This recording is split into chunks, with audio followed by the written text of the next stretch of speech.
got the call about your car accident. I dropped the knife I was holding, cut myself.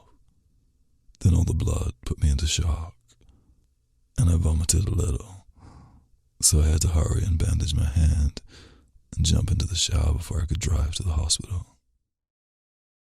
So I was rushing, stepping over the edge of the bath, just feeling the first touch of the shower spray, and out of nowhere, a fluttering sound, then a black shadow.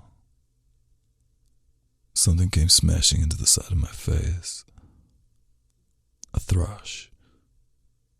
It had flown in the bathroom window, but right then I didn't know what it was. All I knew is I was getting into the shower and something popped me on the side of the face. I slept. My head cracked on the taps as I fell back into the bath, and I was flat out, unconscious, legs bunched up against the side, and my left ass cheek was covering the plug hole, so only a bit of the water was draining away underneath me. Maybe a quarter of what was pouring in. I was lying there knocked out, and the bath was filling up. I guess I was drowning. So in that moment, I'm going towards the light, and I'm surrounded by impressions of myself. My voice and face, my body, my gestures, as a child and as an adult. All these images of me from different angles, front on, profile, close up, far off. It was like this continuous wave of myself, different places, different ages. At times they slowed down and I could almost reach out and grab hold of myself. And at other times, I'm more distant and the images, they're merging so rapidly I can only just register them. Like, for a split second, it's the 8-year-old me, getting dressed into my pajamas in front of the fireplace, balancing on one leg. And it's the smell of wood smoke and feeling worried that my young self might lose balance and fall into the fire. And the next moment, there's me in my late 20s, at the bar, the wine cellar, laughing into a bottle of beer which is sitting actually in the fridge at Aunt Sue's in Grey Lynn on Christmas Day, in the sand at St. Clair and Dunedin. It's all over the place. Seeing myself like that was kind of like the first time I saw myself recorded on video. Do I really walk like that? And all those impressions mixed in together, they made an endless explosion of feelings towards myself. Anger, love, embarrassment, hate. It was kind of hard to tell how long this went on for because years were being crammed into seconds. But after either a moment or a decade, I started speaking, yelling out. "Hey," I called. "Is anyone here?" A voice replied. It sounded a lot like my own voice, but lower pitched. "Yes," it said. "Where am I?" I asked. "You're here," the voice replied. For a moment, it was like I felt my stomach drop away. It was a mix of vertigo and déjà vu, and I became lost again in the impressions. I was looking on at myself as a 6-year-old on a swing, kicking my legs out toward the sky. And then almost immediately I saw myself yesterday getting into my car outside the supermarket. I tried to speak again, and the other voice, the voice like mine, was still there. "Am I dead?" I called out.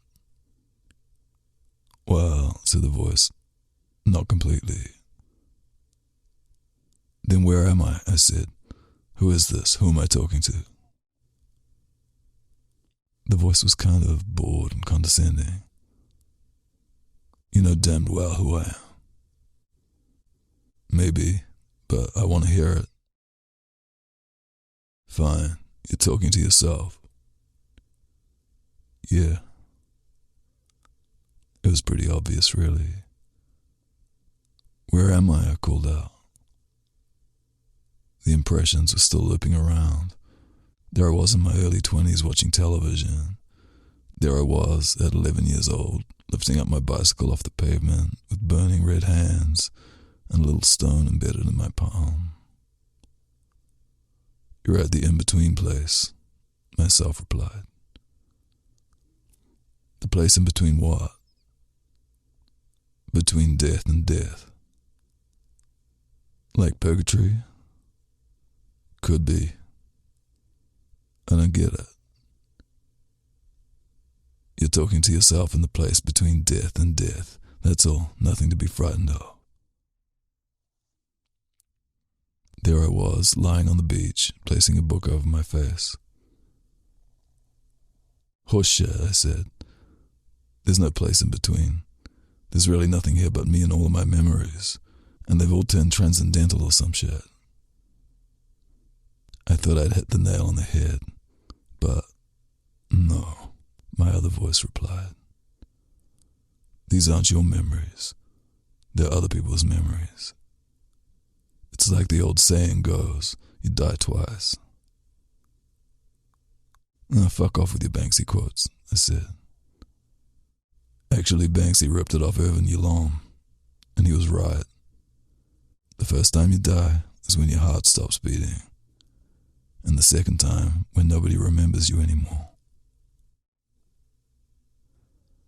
I'd heard it before, but it still took a while to sink in. Or maybe it felt like something I'd always known, but now I really got it. I'm not sure. Anyway, I was seeing us through a kitchen window, both of us bouncing on the trampoline in the rain. "So whose memory was that?" I said. "That one just then?" "You know." "It was Mom's. Bring it back again. I want to see it properly." "Bring it back yourself." "How?" "Look harder. Put yourself in her shoes. Try to see things from her perspective." So I did. I thought about Mom, and I tried to empathize with her, to align myself with her state of mind. It worked, at least for a few moments. I could see us out in the rain. Your hair was braided to look like Leia, and you were a couple of inches taller than me, and I was grabbing at your legs as you bounced. "What about Dad's memories? Where are they?" No reply. "Talk to me, where are they?"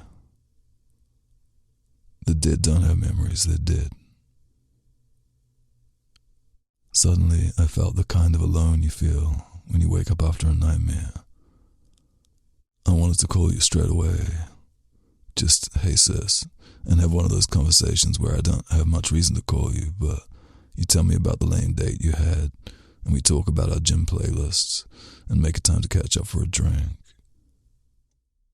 And then suddenly I realized I was seeing through your eyes, your memories of me. So I focused on them as hard as I could. There was one in particular. I'd forgotten about it. It was when you were finishing at uni and I was just starting. We're hanging out at the lake at Western Springs, sitting on a wooden bench under a couple of oak trees. And I brought along this dry old loaf of bread from my flat, which I'm planning to feed to the swans when we reach the lake. But before we had finished our lunch, this raggedy brown duck comes up. It's really small, a kind of runt or something. I think you were a bit annoyed at me at the time for something, maybe because I slept with that friend of yours, but in the memory you were watching me break a hunk of bread off the loaf and throwing it to the duck. Then it was stooping down to pick it up, taking it in its beak. I can still see it. It tips its head back and gulps the whole thing and then starts this weird little quacking noise, waving its head around. At first I think it's just a weird duck making a weird noise, but then I realize the bread's so stale it's like an old brick. And you realize it too. "You dick," you say, "it's choking." I jump off the bench, heroically, and go over towards it, but it scuttles away from me, still choking, waddling off under the trees towards the lake. "It's okay, Doc," I say, jogging after it. "I'm gonna help." "No, Tomas," you call. "Leave it." "I got it," I call back, and I round the duck and cut it off. By now, it's whacking its head around wildly, trying to dislodge the bread. I dive at it, miss, then scramble up on my knees, then dive again. Then I have it by the tail. I pin it to the grass and scoop my free hand under its belly. "Let it go," you yell, coming across the grass towards me. I begin patting it hard on the back of the neck. "You can't help your saying, let it go." I realize you're right.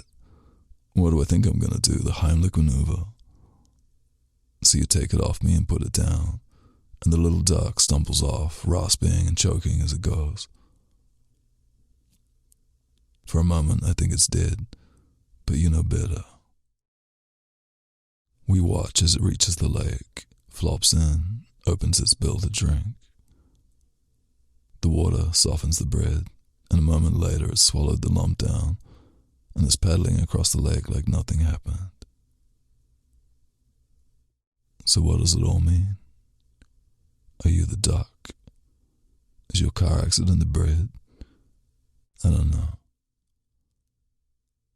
Anyway, in the present tense, I got lucky. After maybe 20 minutes, the hot water cylinder was pretty much emptied out, so the bath was draining under my ass again, and the shower head was just pissing cold water onto my face. I woke up. The bird that had flown in was gone, but I was still lying there. You were in hospital and I was lying in my fucking bath like an idiot. Yeah, I know you're laughing right now. But get this, I could still be in the place between death and death too. Imagine that, sis. 2 of us killed in one day. It didn't happen. But that's not the thing. The thing that really gets me is that there might be a memory inside of you now. The voices of the rest of the family at the hospital bed, trying to comfort you, telling you it's okay now, you'll pull through, everything's fine, the doctors are here. But none of those voices are mine. So I just want to say, I love you, and I'm sorry I was too late. But I also want to say, you're not gone yet. Not for me. So when the images flash by, please look out for yourself. You might see yourself watching the little duck on the lake. It means I'm thinking of you.